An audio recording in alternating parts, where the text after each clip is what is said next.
Pokénalysis. Look, shut up, it's all I could come up with, alright? Hey guys, and welcome back to the second episode of Pokénalysis. Now that we've gotten all the nerdy stuff out of the way in the intro video, which I suggest you go back and check out if you haven't already, we can finally get into a video on a Pokemon. And oh boy do I have a good one for you lot today. This big guy does it all. He's good against, well, one of the gyms, and some of Hop's Pokemon. But listen, it gets better. His XP gain is medium fast. He can sweep, set up weather. He's an all-in-one package, baby. Truly a god amongst mons. You're probably wondering, what behemoth of a Pokemon could I be talking about? Well, it's Torkoal. You don't like Torkoal? You guys, I like Torkoal. We're doing him first. So before we really delve into how good Torkoal is, let's have a brief overview of his typing, ability, and his stats. Torkoal is a fire type with a base stat total of 470.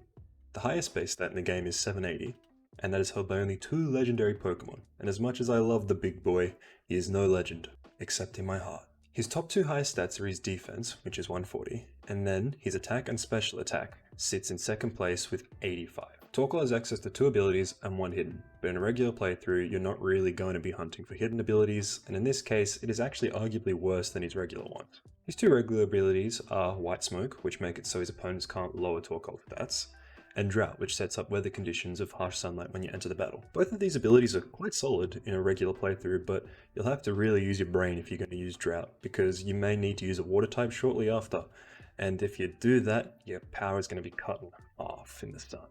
So unless you're more experienced with the game, White Smoke may be a better choice. Another huge plus is Torkoal is relatively easy to level up, having a medium fast EXP game, which only requires 1 million EXP points to get to level 100. Now that we got most of those geek numbers out of the way, let's talk about catching this slippery sucker, and how good he is throughout the game. I'd love to say that he is an absolute monster and can take on any gym single-handedly, which he could if you were using him in the first gym, but unless you're playing Pokemon Shield, Torkoal isn't overly great against any gym leader, despite the first gym being grass. And let me tell you why. It's because you can't catch the big guy until after the 3rd gym. Devastating. I know. And even after beating the 3rd gym, it's not easy to find him. At best, he has a 10% chance to be found in intense sunlight in the wild area in the Motorstope Riverbank, Giant's Mirror, and Giant's Cap, and only 5% in all weathers in Route 6 through an exclamation mark encounter. Even if you do find him, he only has a catch rate of 90. And now you might be thinking, if you saw the last video, that, hey, didn't I say that the higher the number, the easier the catch rate? So 90 is pretty good, right? And to that I say, listen better, dummy. Because it's 90 out of 255. I bet you feel real silly now. So even if you do manage to find the at best 10% chance of encountering Torkoal after beating the 3rd gym and managing a kind of low catch rate capture, he's mostly missed his prime when it comes to beating the gym leaders. In Sword and Shield, there are 2 different gyms in the 4th and 6th badge slots. For the 4th gym, he's only okay against both different kinds of gym, being both fighting and ghost types. 5th gym is Fairy and is only good against Mawile, and mediocre against the rest of the team. The 6th gym, if you're playing Sword, leave him at home, because he's going to get bodied because it's a rock type gym, and he won't be able to do anything. But if you play Shield, he's up against a nice gym and you can pretty much sweep the entire thing with just Torkoal. 7th gym is okay against the Dark type leader, and the 8th gym, forget it. He's a Dragon type gym leader and Torkoal won't be able to do much of it. But don't fear, there's still hope for Torkoal yet, because there's the battles you have with your rival Hop. You won't battle against Hop with the Torkoal until Snow Onside. If you've chosen Scorbunny as your starter Pokemon, Torkoal will be good against 2 of his mons, including Flaky. But otherwise, it'll be neutral on 2 and not effective against 2. The second encounter is at Hammerlock. If you pick Scorbunny, you'll have 2 favourable matchups and 2 okay ones plus a bit of a stalemate for Heatmor. But it's the final 2 battles where Torkoal will really shine. In the battle at Circster after the 6th gym, if Hop doesn't have Inteleon, only Pincurchin holds any threat with Bubble Beam, but in the Winden battle, that is replaced with Poison Jab, so if Hop didn't start with Subble, he has no super effective moves against Torkoal, and Torkoal can do some huge damage to his full team. So with all that being said, it's time to give Torkoal his rating out of 10 for his usefulness during a regular playthrough. His base stats are okay, but his abilities are really quite good, and his level up rate is also pretty quick. He's also pretty solid at kicking Hop's ass throughout the entire game. But then we have some negativities. Torkoal is not only hard to find, but relatively hard to catch, and isn't particularly good against any gym leader that you can use by the time you've caught him, besides the Ice-type gym in Pokemon Shield. This really hurts his score, and for a regular playthrough, I'm gonna have to give Torkoal a 6 out of 10. That really hurt to say. The Nuzlocke part of this video, a lot of the information I just gave for the regular playthrough is relevant here. And not to be a repetitive Andy, I'm only going to focus on stuff that is super important to the Nuzlocke, but keep in mind that a lot of the other details I provided just before are useful here too.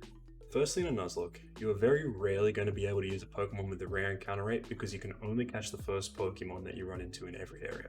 This makes getting Torkoal in a Nuzlocke very hard. And again, with the exception of the Ice Gym, he is kind of booty in your gym challenges, especially because he's very slow, which is not something you typically want on your team in a Nuzlocke. Generally, you want something that can move quick and deal lots of damage, not something that can do a bit of damage and is very weak to 3 common types, being water, rock, and ground. He's redeemed with his moveset, however, with the collections of TMs and TRs that he can learn, if you can manage to find them before the game is over. With these extra moves, Torkoal gets access to rock, ground, grass, and fighting type moves, which makes him more useful in gyms to an extent. However, if you have the choice of using a Torkoal with a fighting type move or a fighting type with a fighting type move against the dark type gym leader peers, please use the fighting type, not Torkoal. I brought up all these issues with his stats, moves, and usefulness against the gyms again because when looking at the game from a Nuzlocke perspective, while I love him, and while fire types can be very useful against Hop, there are just better fire types that you can get for a Nuzlocke in this game.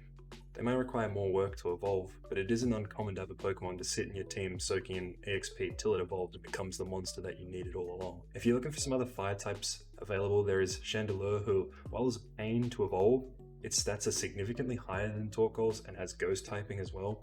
There's also Colossal and Arcanine, who both have higher stats and wide move spreads that are learnt more naturally. The biggest advantage that these three, for example, have over Torkoal besides stats, moves, and typings is that they are a lot more commonly found in the game, meaning that it's a lot easier to obtain them, which just makes them significantly better than Torkoal from a Nuzlocke perspective as well. So, in a Nuzlocke, his stats aren't great for the challenge. He is incredibly hard, almost impossible to find and catch with the rules that are in place. He isn't good against the gyms, and there are a number of better and easier to find fire types. So what is good about Torkoal in a Nuzlocke? Well, I mean, I guess he can learn some good TMs and TRs if you can find them. And he's good against Hop? Unfortunately, I'm gonna have to give my boy a fat 3.5 out of 10 for this one. This is where it all comes together, boys. Series 6 VGC, this is where Torkoal can redeem himself. And I'm gonna blow your mind if you aren't familiar with the VGC on just how good he is. Let's go back to his stats. They were, mediocre at best, right? Well, with the proper EVs and IVs and a beneficial nature, this boy's stats are boosted from his base by a lot. At level 50, with 252 EVs invested into special attack and HP, and 4 into special defense with almost all perfect IVs and a quiet nature, his stats turn to this: 177 HP, 90 attack, 160 defense, 150 special attack, 91 special defense, and a whopping 36 speed. Now, they may not seem like super crazy stats, but they will be once I show you how to use them. With your VGC Torkoal, you want to run the ability Drought. This sets up Harsh Sunlight, which boosts fire-type moves by 50%. It also enables other Pokemon. More on that in a second. But first a bit on how the abilities that set up weather work. When a Pokemon is sent out with a weather ability, the ability will trigger the weather to activate. And if 2 of those are set out with different weather abilities, because there can only be 1 activated at once, the last of the ones to be activated will have the effect stay on the field. The key to this is that the activation goes off of Pokemon's speed. So, if 2 Pokemon that have different weather abilities are sent out at once, the one with the slowest speed will have their weather stay on the field. For example, Tyranitar may have Sandstream ability, which will set up Sandstorm, while Torkoal being sent out at the same time has Drought. What makes Torkoal so good is that it's one of the slowest Pokemon with a weather ability in the game, so that means Drought will always trump Sandstream from Tyranitar. This is helped by our Torkoal that I showed before having a quiet nature, which raises his special attack but lowers his speed, which in my experience leaves him as one of the slowest Pokemon in the game.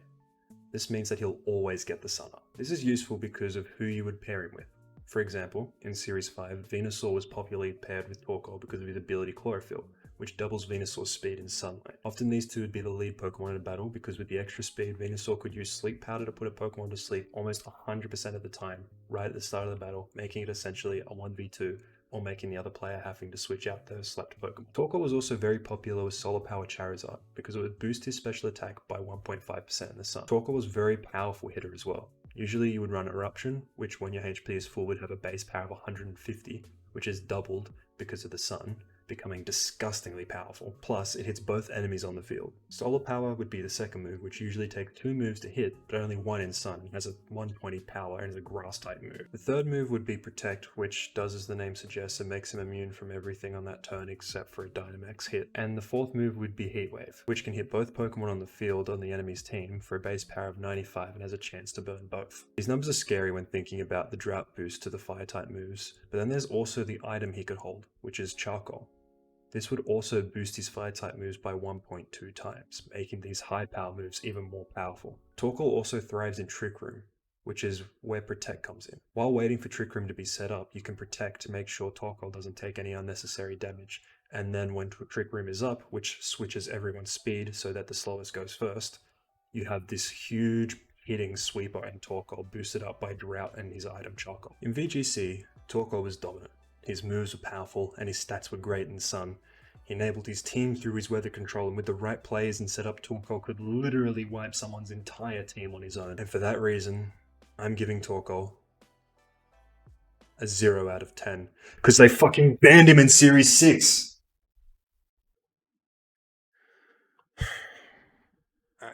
I don't understand why they did that to him.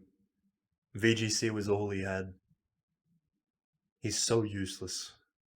He's so useless. So, by averaging all the scores that I gave to him in the 3 categories, his score comes to a whopping 3.17.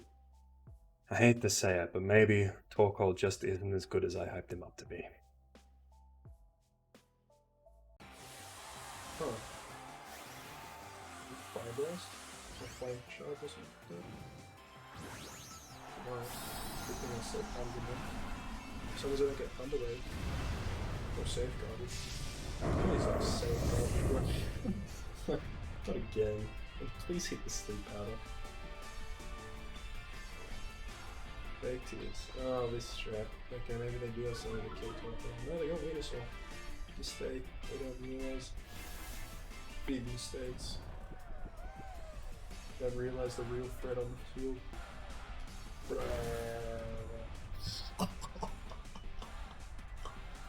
I didn't think it would do that much. I'm not gonna say that. Oh, that was too funny. I just want to get rid of his Brimstone. I don't want to be fun to move towards Safeguard.